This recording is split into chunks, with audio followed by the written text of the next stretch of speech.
दोस्तों नमस्ते। मैं हूं दिलीप पाटिल, सहायक प्राध्यापक पंकज कला एवं विज्ञान महाविद्यालय चोपड़ा।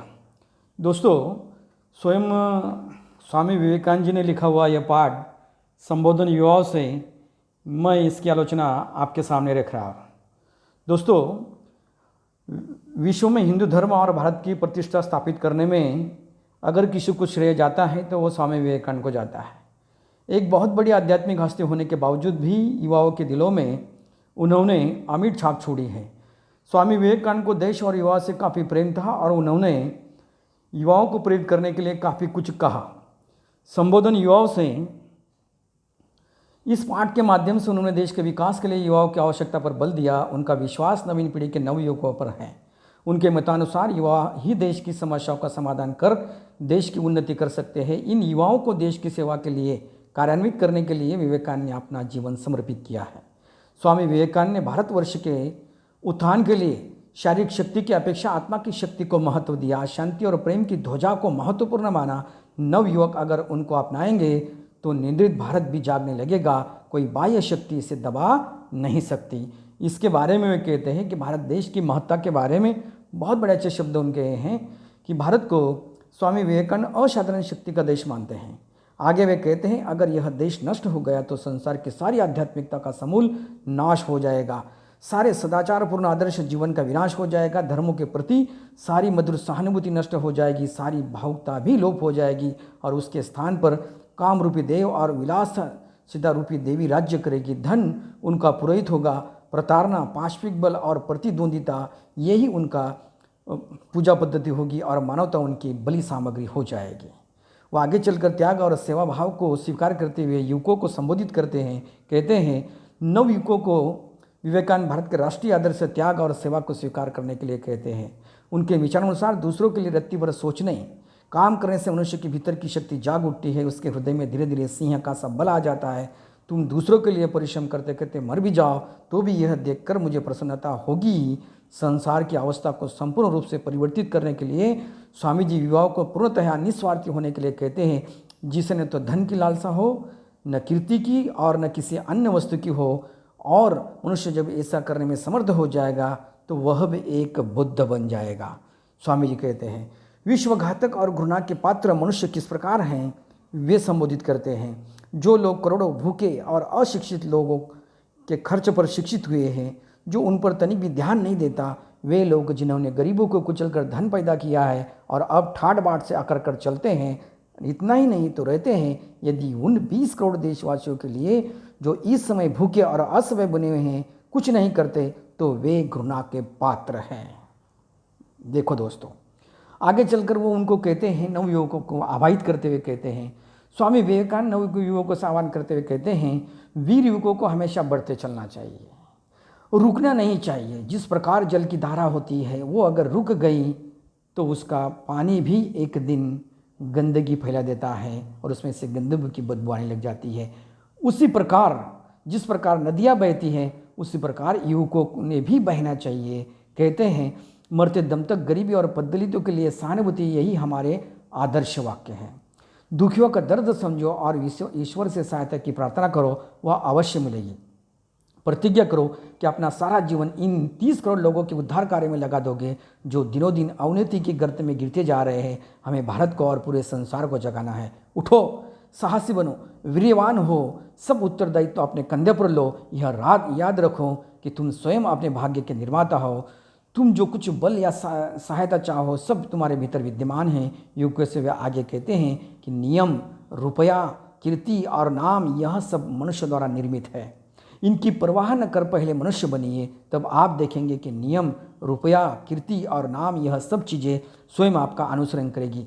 परस्पर घृणित द्वेष भाव को छोड़िए। आपने मनुष्य योनि में जन्म लिया है तो अपनी कीर्ति यही छोड़ जाइए। दुनिया तभी पवित्र और अच्छी हो सकती है जब हम स्वयं पवित्र और अच्छे हों। स्वामी विवेकानंद को संसार का ढांचा बदलने के लिए वीर्यवान, तेजस्वी, श्रद्धा संपन्न और अंत तक कपट रहित युवकों की आवश्यकता है। मनुष्य के अंदर की इच्छा शक्ति के महत्व को अभिव्यक्त करते हुए कहते हैं, सब चीज़ों की अपेक्षा इच्छा शक्ति का अधिक प्रभाव है। इच्छा शक्ति के सामने और सब शक्तियाँ दब जाएंगी। क्योंकि इच्छा शक्ति साक्षात ईश्वर से निकलकर आती है। विशुद्ध और दृढ़ इच्छा शक्ति सर्वशक्तिमान है। विवेकानंद का विश्वास मनुष्य को स्वाभाविक उन्नति में है। इस संदर्भ में गिलहरी का उदाहरण देते हुए कहते हैं, मैं तो सिर्फ उस गिलहरी की भांति होना चाहता हूँ जो श्री रामचंद्र जी के पुल बनाने के समय थोड़ा बालू देकर अपना भाग पूरा कर संतुष्ट हो गई थी। आगे चलकर वे कहते हैं, हृदय की महत्ता को अभिव्यक्त करते हुए लेखक कहते हैं कि बड़े काम करने के लिए बुद्धि विचार शक्ति हमारी थोड़ी सहायता कर वही ठहर जाती है, किंतु हृदय के द्वारा ही महाशक्ति की प्रेरणा होती है। प्रेम असंभव को संभव कर देता है। जगत के सब रहस्य का द्वार प्रेम ही है। अतः मेरे भावी संस्कार, मेरे भावी देशभक्तों, तुम हृदयवान बनो। कहते हैं वह मानसिक और शारीरिक रूप से बलवान बनने के लिए उपदेश करते हैं। नए धर्म के संदर्भ में स्वामी जी अपने विचार अभिव्यक्त करते हुए कहते हैं, जो अपने आप में विश्वास नहीं करता वह नास्तिक है। यहाँ नास्तिकता की प्राचीन व्याख्या लेखक ने बदल दी है। अपने आप में विश्वास होने से सब कुछ हो सकता है। जैसे जैसे हम बड़े होते जाते हैं हमारा विश्वास और दृढ़ होता जाता है। यह स्वयं स्वामी का खुद का अनुभव है। मनुष्य की शक्ति ही जीवन और कमजोरी ही मृत्यु है। कमजोरी यह कभी न हटने वाला बोझ और यंत्रणा है। उनके मतानुसार संसार को यदि किसी एक धर्म की शिक्षा देनी चाहिए तो वह है निर्भीकता।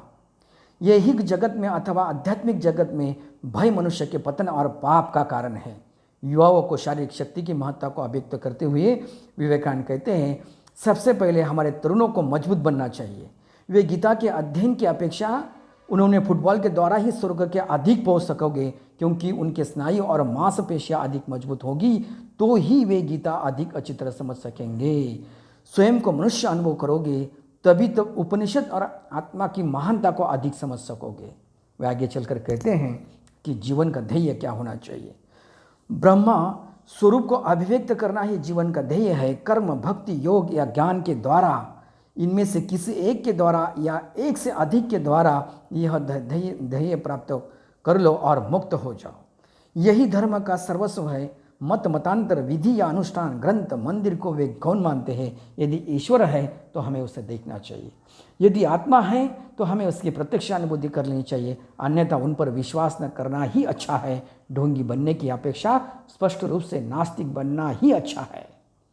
सफलता का रास्ता खोलते वक्त स्वामी विवेकानंद युवाओं से कहते हैं, एक विचार जीवन में आत्मसात करने पर बल देते हुए कहते हैं कि एक विचार के अनुसार अपने जीवन को बनाओ, उसी को सोचो, उसी का स्वप्न देखो और उसी पर अवलंबित रहो। दूसरे सब विचारों को अपने से दूर रखो। यही सफलता का एक रास्ता है।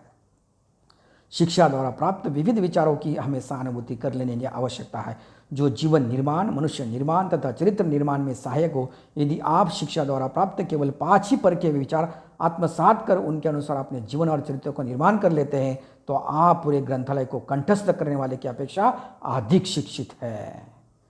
वह आगे चलकर संगठन का महत्व अभिव्यक्त करते हुए कहते हैं, युवकों से अपेक्षा करते हैं कि आप अपने भाइयों का नेतृत्व करने की अपेक्षा उनकी सेवा करने का प्रयत्न करो। हमारे स्वभाव में संगठन का सर्वत्र अभाव है, पर इसे हमें अपने स्वभाव में लाना है। अपने भाइयों के मत से सहमत होने का सदैव तैयार रहो और हमेशा समझौता करने का प्रयास करो। यही संगठन का पूरा रहस्य है। स्वामी विवेकानंद संबोधन के अंत में युवाओं से यही अपेक्षा करते हैं कि तुम आत्मप्रतिष्ठा, दलबंदी और ईर्ष्या को सदा के लिए छोड़ दो। तुम्हें पृथ्वी माता की तरह सहनशील होना चाहिए। यदि तुम एक गुण प्राप्त कर सको तो संसार तुम्हारे पैरों पर लौटेगा। उपयुक्त विवरण के उपरांत निष्कर्ष के रूप में मैं यह कह सकता हूँ कि स्वामी विवेकानंद द्वारा लिखित संबोधन युवाओं से इस पाठ में विवेकानंद जी ने युवाओं को भारतवर्ष के उत्थान के लिए हृदयवान, निस्वार्थी, निर्भीक, शक्तिशाली, सहनशील एवं संगठित होने तथा आत्मप्रतिष्ठा, दलबंदी और ईर्ष्या को सदा के लिए छोड़ देने को कहते हैं। यही विश्वास वह नवीन पीढ़ी यानी नवयुवकों पर छोड़ना चाहते हैं। दोस्तों, भारत के राष्ट्रीय आदर्श त्याग और सेवा है। वही व्यक्ति सबकी अपेक्षा उत्तम रूप से कार्य करता है जो पूर्णतः निस्वार्थी होता है। यही स्वामी विवेकानंद जी ने युवाओं को संबोधन में कहा हुआ है। धन्यवाद दोस्तों।